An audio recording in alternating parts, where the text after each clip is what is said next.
তো hello friends, welcome back to my channel. তখন কোনো সিনেমা নিয়ে কথা বলবো না, এখন তিনটে সিনেমা রিলিজ ডেট নিয়ে কথা বলবো, যে সিনেমা রিলিজ ডেটগুলো অ্যানাউন্স হয়ে গেছে তাদের রেসপেক্টিভ প্রোডাকশন হাউসের তরফ থেকে। তো ফার্স্ট যেটা কথা বলবো সেটা হচ্ছে অক্ষয় কুমারের সিনেমা। অক্ষয় কুমার তো বছর অনেকগুলো সিনেমা করে, তো এবার তার আরেকটা সিনেমা আসতে চলেছে এবছরে। আই থিঙ্ক 4-5টা সিনেমা করেই নেবে সে। হ্যাঁ, যাই হোক, তো এই সিনেমাটার নাম সার্ফিরা, যেটা সুধা কোংরা ডিরেক্ট করছে, যেটা হচ্ছে যেটা যেটা সূর্যার ফিল্মস, সোরা রায় পুত্র, সেটার অফিসিয়াল রিমেক একটা, এবং সেই ডিরেক্টরও সেম। তো ডিরেক্টর যেহেতু সেম, সেহেতু সিনেমাটা ভালো হওয়ার আশা আছে, বাট আমার সন্দেহ আছে এই সিনেমাটা বক্স অফিসে চলবে কিনা। বক্স অফিসে চলা খুব টাফ, কারণ সুরাইপুর যখন এসেছিল সেটা অ্যামাজন প্রাইম ভিডিওতে এসেছিল, ওটিটিতে এসেছিল। কারণ ওই সিনেমাটা তামিলনাড়ুতে বক্স অফিসে কিছু চলবে সেটা আমি বলতে পারবো না। বাট বলিউডে অক্ষয় কুমার যে স্ট্রিক চলছে, যা সুপার হিট স্ট্রিক চলছে, তাতে চলা খুব মুশকিল। সিনেমাটা হয়তো ভালো হতে পারে, বাট সিনেমাটা বক্স অফিসে চলবে কিনা সেটা I have my doubts. But 12ই জুলাই রিলিজ করছে সিনেমাটা থিয়েটার্সে।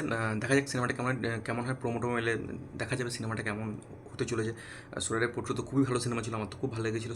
সুরের পারফরমেন্স খুব ভালো ছিল, এবং সিনেমাটার মধ্যে একটা ভালো একটা মোটিভেটিং ব্যাপার ছিল। অনেকেই দেখেছিল, অনেকেই তারিফ করেছে, প্রশংসা করেছিল সে সময়। দেখা যাক অক্ষয় কুমার কি বক্স অফিসে কামব্যাক হয় সিনেমাটা দিয়ে, না কী হয় দেখা যাক।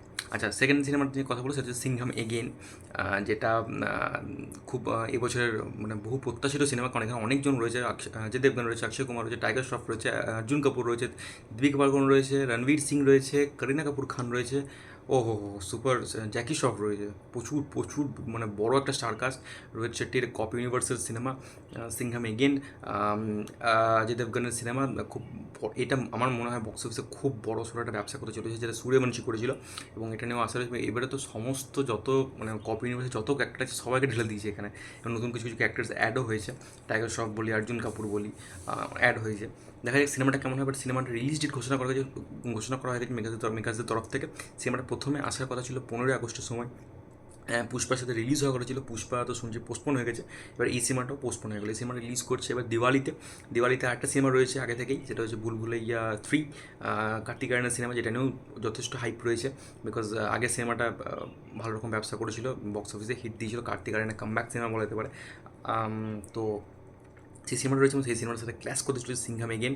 দেখা যাক বলে, এটা কিন্তু বেশ একটা বড় সড়ো ক্ল্যাশ দেখা যাক। সিনেমা দুটো যদি ভালো হয় তো দুটো সিনেমায় ভালো ব্যবসা করবে, এটুকু আমার ভরসা। এবং সিংহাম এগেনের একটু শুটিংয়ের কাজ বাকি রয়েছে, পোস্ট প্রোডাকশনের কাজ বাকি রয়েছে, সেই জন্য তারা মানে জল্পনা কল্পনা চলছিল সিনেমাটা পিছিয়ে দেওয়া হবে। সেটা এবার অফিসিয়ালি জানানো হয়ে গেছে মেকার্সদের তরফ থেকে, যে সিনেমাটা 15ই আগস্ট আসছে না, সিনেমাটা আসছে দিওয়ালির সময়।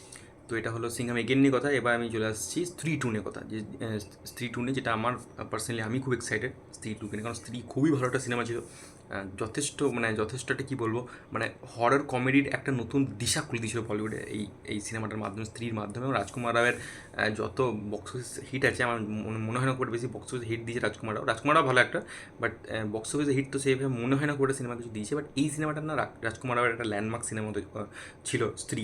এবার সেটা সেকেন্ড পার্ট আসছে, যেটা কদিন আগে মুঞ্জে এসেছিলো, যেটা ওই ম্যাড অফ ফিল্মসের যে হরর কমেডি ইউনিভার্স, সেটার একটা সিনেমা। এবং এই সিনেমাটা আসতে চলেছে এই বছরে, তাই এই বছর দুটো সিনেমা আসছে তাদের ইউনিভার্সের। মুঞ্জে চলে এসছে, এবার আসছে স্ত্রী 2। তো স্ত্রী 2 অফিসিয়ালি ডেট জানিয়ে দেওয়া হয়েছে, সেটা যে সিংহাম এগেন যখন এর পিছিয়ে দিল, চলে এলো আমাদের দিওয়ালিতে। স্ত্রী 2টা চলে গেলো এবার 15ই আগস্টের সময়। তাই 15ই আগস্টে আমরা স্ত্রী 2 দেখতে চলেছি, যেটা নিয়ে আমি খুব এক্সাইটেড। এবং আগের দিন জানানো হয়েছে যে অক্ষয় কুমারেরও একটা সিনেমা আছে, Khel Mein, I think, if I am not wrong. তো ওই সিনেমাটাও 15ই আগস্ট রয়েছে। এবং জন আব্রাহামের বেদা, সেটাও 15ই আগস্ট রয়েছে। এবার জন আব্রাহাম ভার্সেস অক্ষয় কুমার তো 15ই আগস্ট আমরা দেখতেই পাই। এখানে রাজকুমার রাও আর শ্রদ্ধা কাপুরও যুক্ত হয়ে গেলো এখানে। তো তিনটে সিনেমা রয়েছে 15ই আগস্ট। এবার ইন্ডিপেন্ডেন্স ডেতে একটা ভালো রকম টক্কর হতে চলেছে যা মনে হচ্ছে। ভালো রকম তিনটে সিনেমার ক্লাস, এবং তিনটে নেই, বেদা নেই হয়তো অতটা ইয়ে নেই, বাট খেল মেনেও অতটা নেই। স্ত্রী 2 নিয়ে যথেষ্ট হাইপ রয়েছে, এবং আমার যতটুকু বিশ্বাস স্ত্রী 2 এখানে বাজিমাত করতে পারে, যদি সিনেমাটা ভালো হয় ডেফিনেটলি। বাট এমনি তো প্রথম থেকে ওপেনিং ভালো নেবে, যেহেতু সিনেমাটা একটা আগে থেকে একটা ফ্র্যাঞ্চাইজি ভ্যালু রয়েছে, তো সেটা একটা হাইপে নেবে।